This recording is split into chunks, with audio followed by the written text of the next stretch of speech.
Adrianne was born on January 4, 1983 in Brunswick, Maine. She graduated from Leavitt High School in Maine in 2001 and the University of Maine at Augusta in 2005. In 2007, she moved from Maine to Clearwater, Florida. Adrianne's family and friends described her as a beautiful and kind person, always happy and vibrant. She looked forward to the future with enthusiasm. She and her boyfriend Justin were getting ready to start a life together. Adrianne was renting a house with her friend named Jay at the time. The relationship with Justin was moving to a new level, and in July 2012, they found a house where they planned to move in together. Adrianne packed up her things and decided to throw a goodbye party on the evening of July 13, 2012. She told her boyfriend Justin that she and her roommate Jay were going to go to a movie or a bar or something. Justin could not join them because he had an urgent business to do. At the same time, Justin did not object to Adrianne spending the evening in Jay's company. After all, they were not only roommates but also friends. At first, Jay and Adrianne celebrated at home. They had a few drinks, remembering bright moments from the past, but then decided to continue the night somewhere else and went to the Diamond Dolls strip club. This place still works today and looks like this from the outside. At 3:34 a.m., Jay called 911 and informed the operator that he had just returned home and found his roommate without signs of life. Jay said that he and Adrianne were at a nightclub, but she left earlier, and he spent some more time there. And when he got home, he found her on the bathroom floor. Her eyes were open, but she wasn't breathing. There were also signs of a struggle, which indicated a crime. The operator asked Jay to concentrate and perform CPR on Adrianne, giving him instructions. Jay followed them all, trying to start Adrianne's heart until the medics arrived. Unfortunately, when the ambulance arrived, she was dead, and they could not help her in any way. She was pronounced dead at the scene. The police had to answer the following questions. Who took Adrianne Roberts' life? And was her roommate connected to it? They started by thoroughly searching the house, examining every closet, and looking under every bed. The police needed to make sure that the criminal was not hiding somewhere in the house. The first thing the detectives and forensic experts who arrived at the crime scene noticed was the absence of forced entry signs on the front door. Adrianne was lying on the bathroom floor. She wasn't wearing any clothes except for a bra. The cause of her death was a stab wound to the chest. Signs of a struggle in the bathroom indicated that Adrianne was trying to protect herself. The fact that she was almost naked made the detectives believe the criminal was a man. They had to wait for more detailed information from the forensic experts who conducted the autopsy. Upon further inspection of the house, detectives found something strange. While looking around Adrianne's bedroom, they saw that someone had cut off part of the sheet on her bed. Without a doubt, there was a reason for that. Detectives suggested that's how the criminal was trying to destroy the evidence. Perhaps the criminal's DNA was on the sheet. Yet, it was strange that the one who did it did not take the whole sheet. After all, the remaining part of the sheet also contained some DNA. They found something similar to seminal fluid and sent the samples to the laboratory for analysis. It also turned out that Adrianne's car was not in the parking lot next to the house, which meant a criminal could have stolen it. The police searched for possible witnesses to the crime and put an APB on the victim's car. To solve this case, detectives needed to learn every detail of the last hours of Adrianne's life. But first, they had to tell her family the tragic news about her. What happened to Adrianne came as a shock to her parents. They could not believe that someone had deprived them of their beloved daughter. Adrianne's boyfriend, Justin, learned about the incident on the morning of the next day. When he saw that the police had cordoned off Adrianne's house, he immediately realized something was wrong. The detectives informed him that Adrianne had died last night. Criminals often return to the scene of a crime, and given this, and the fact that Justin was in a relationship with Adrianne, the detectives began to check him out for involvement in the crime. The closest people become the first suspects. It is a common practice, and nothing is surprising about this. On the same day, about a few hours later, they found Adrianne's car a few blocks from her house. The headlights were on, and the keys were in the ignition. The abandoned car only confirmed the assumption of the investigators, who believed that the criminal used the victim's car to leave the crime scene. Forensic experts carefully examined the vehicle's interior, hoping to find something that could help solve this case. Investigators turned to the CCTV footage to find who was behind the wheel of Adrianne's car. Unfortunately, the place where the police found Adrianne's car had no cameras. Still, there were cameras on neighboring buildings. Looking through the recordings, the investigators saw a man in shorts with a baseball cap on his head and long hair. It was about at the same time when the 911 call came in. He was slowly walking in the opposite direction from Adrianne's car, and it was crucial to determine where he went next. There was another surveillance camera around the corner, but to the great disappointment of the investigators, this man went the other way. Thus, they lost his trail. They watched the recording dozens more times, hoping to see something they hadn't noticed before. However, it was hard to see anything other than the general features of this man because the recording was made at night. Interviewing witnesses gave the police new information to think about. Sitting on the porch of his house at night, one of the neighbors saw Adrianne and a man running past on the sidewalk. It was strange for several reasons.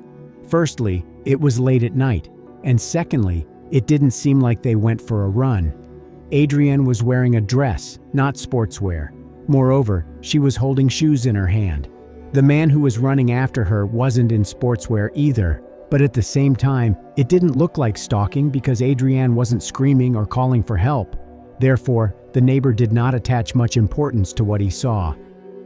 As I mentioned earlier, the investigators needed to restore the chronology of events preceding the 911 call about Adrianne. The victim's roommate, Jay, was invited to the police station for questioning. After all, Adrianne went to the club with him, and he found her on the bathroom floor later. At least, that's what he claimed.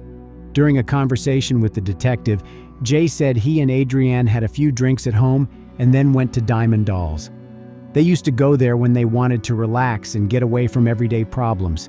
According to Jay, they went there on foot as they had already consumed alcohol and did not want to get behind the wheel in such a state.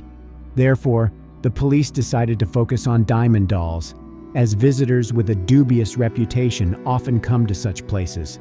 Jay said he and Adrianne came to the club around 10:30 p.m. and stayed there for several hours. When they were sitting at a table, another guy they had never met before joined them. Jay described him as African American, with a beard and a baseball cap. A few hours later, Adrianne decided to return home, and Jay allegedly stayed.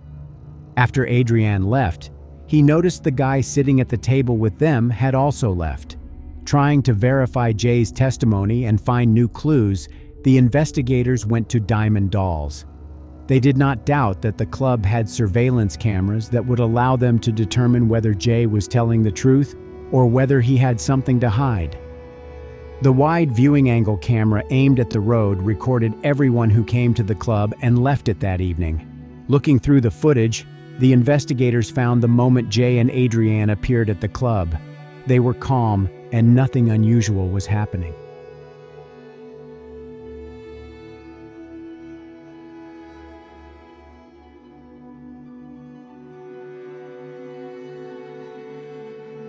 The other camera was at the entrance to the club. Moreover, the recording quality was pretty good. It allowed the police to make out the people's faces and clothes.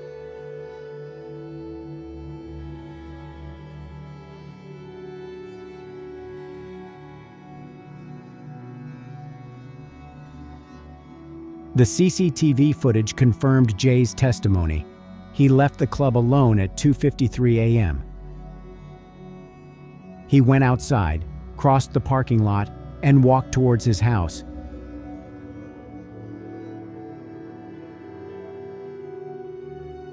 It also confirmed that Adrianne left the club earlier than Jay. The cameras captured her leaving the establishment at 1:38 a.m. The most observant viewers probably already noticed that something is wrong here. When Adrianne came to the club, she was wearing a dress and something that looked like a jacket. But when she goes home, she's only wearing a dress. Adrianne had left the club and was about to go home, but 4 seconds later, a man in a baseball cap came out of the club. He ran out after her to return the jacket she had left inside.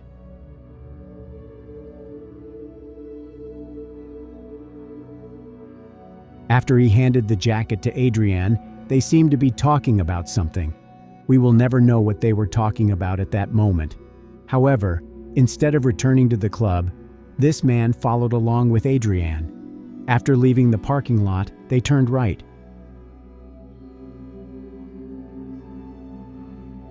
As you can see, this street is not busy. There are practically no houses here. Did Adrianne feel in danger at that moment? Perhaps. We'll never know for sure. Comparing the man caught on camera at the club and the man seen next to Adrianne's abandoned car, investigators concluded they were two different people. Considering all the circumstances preceding her death, they decided that the culprit was most likely the man they saw on the club's CCTV footage, and the man from this recording could be a random passerby. In any case, the police were working through all versions of what happened and wanted to give answers to Adrianne's parents as soon as possible. Her family came to Florida to pick up her things. The investigators met with Mark and Dolores and promised them to do everything possible to find and punish the criminal. According to her parents, Adrianne was a friendly person with no enemies. She got along well both with her boyfriend Justin and her roommate Jay. Investigators believed that Adrianne did not really know the person who took her life. Soon, the report from the laboratory came. Although the criminal cut out part of the sheet, hoping to evade responsibility, forensic experts still found male DNA there. Moreover, it was not only on the sheet, but also on Adrianne's body in the walls. When the investigators checked the obtained DNA against the database, they were disappointed since there were no matches. Thus, the police had the DNA of an unknown man and CCTV footage from the club where Adrianne spent her last evening. At this investigation stage, detectives considered the footage the main clue necessary to solve this case. They again examined the recordings, but this time, they watched not only the recordings made at night, but also the ones made during the day, and it brought results. About 8 hours before Adrianne's death, investigators saw the same man with whom Adrianne was talking in the parking lot and who left with her. The police now had a clearer image of his face, but that's not all. Trying to figure out how this unknown man got to the club, the investigators saw that he had come by taxi. The phone number printed on the taxi body was visible on the recording, and it was not difficult to determine the brand of this car. Now, it was much easier to identify this man. Detectives found the phone number that ordered a taxi caught on footage near Diamond Dolls and discovered that this phone number belonged to Thomas Frederick.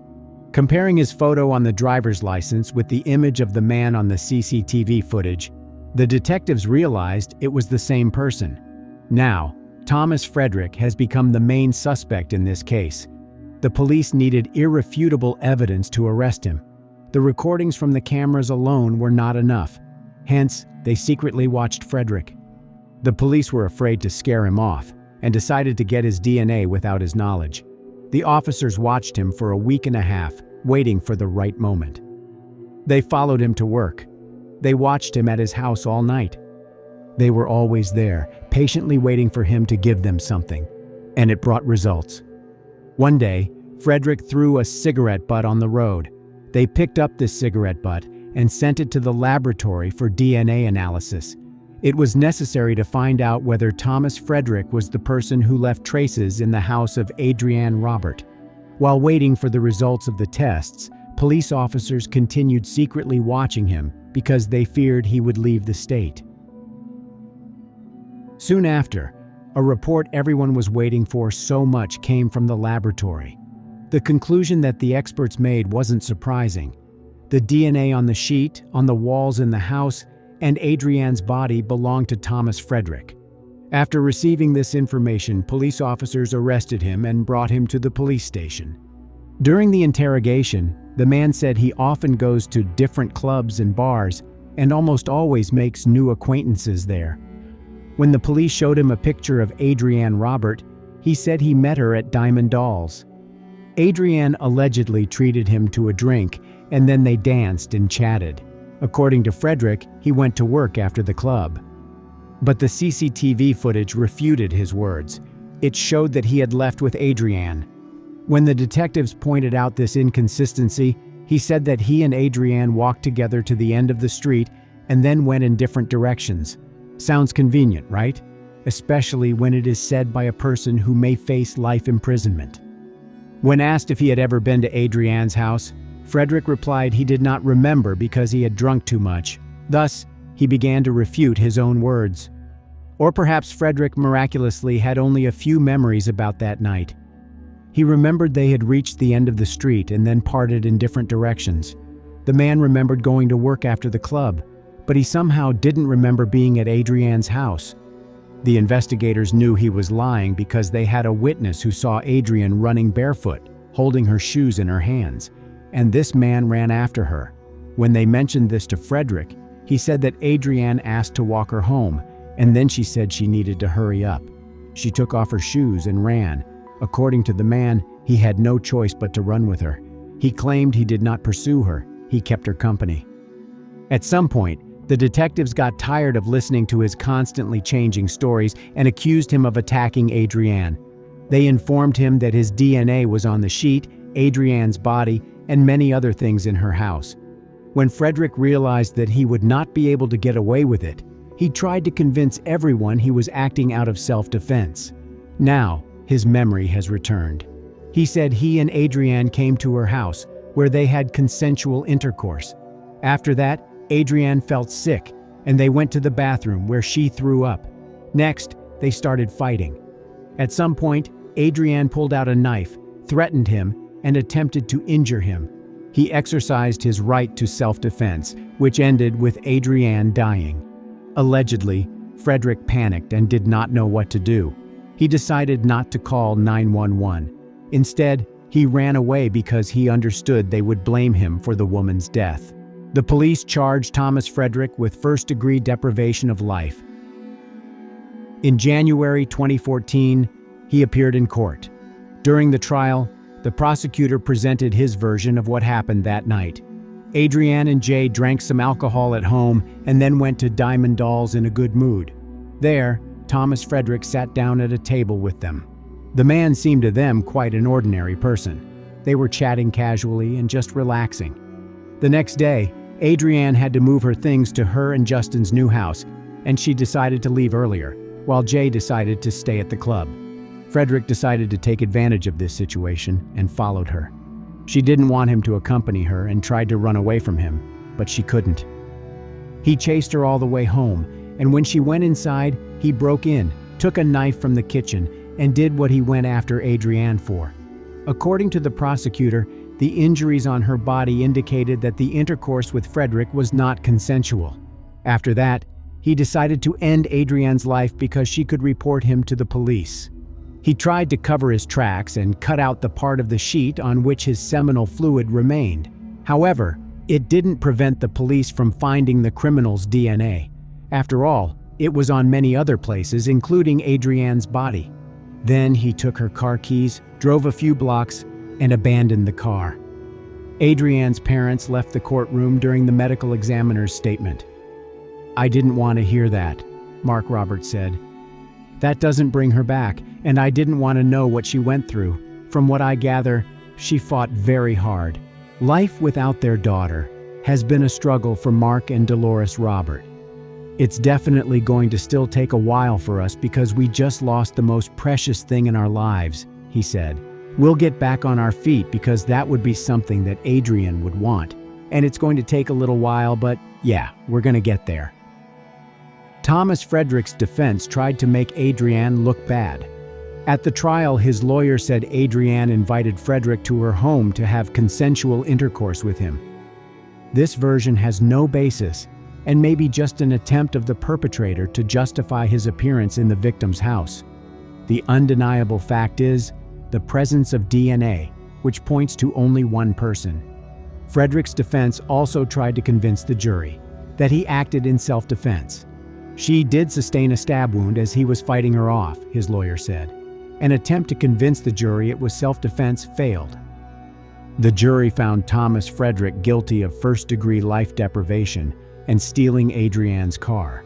Due to a lack of evidence, they didn't accuse him of forcing her into intimacy by threatening her with a knife. The court sentenced the 25-year-old Thomas Hampton Frederick to life in prison without parole. Adrianne's father said he and his wife were elated to learn that Frederick would spend the rest of his life in prison. It doesn't bring Adrianne back, but justice was served today. It was hard to be in the same room with the man who murdered his daughter and keep his emotions in check, he said. Frederick showed no sympathy or remorse, not even when the jury rendered its verdict. Instead, the man acted very cocky. Robert and his wife, Dolores, wept when the verdict was read aloud in the courtroom. "We were so happy," he said. She just loved to live life. Her smile was infectious. It's sad that we'll never see that again. Adrianne's family thanked everyone who supported them during this difficult time, including the police and the prosecutor, thanks to whom the criminal suffered a well-deserved punishment.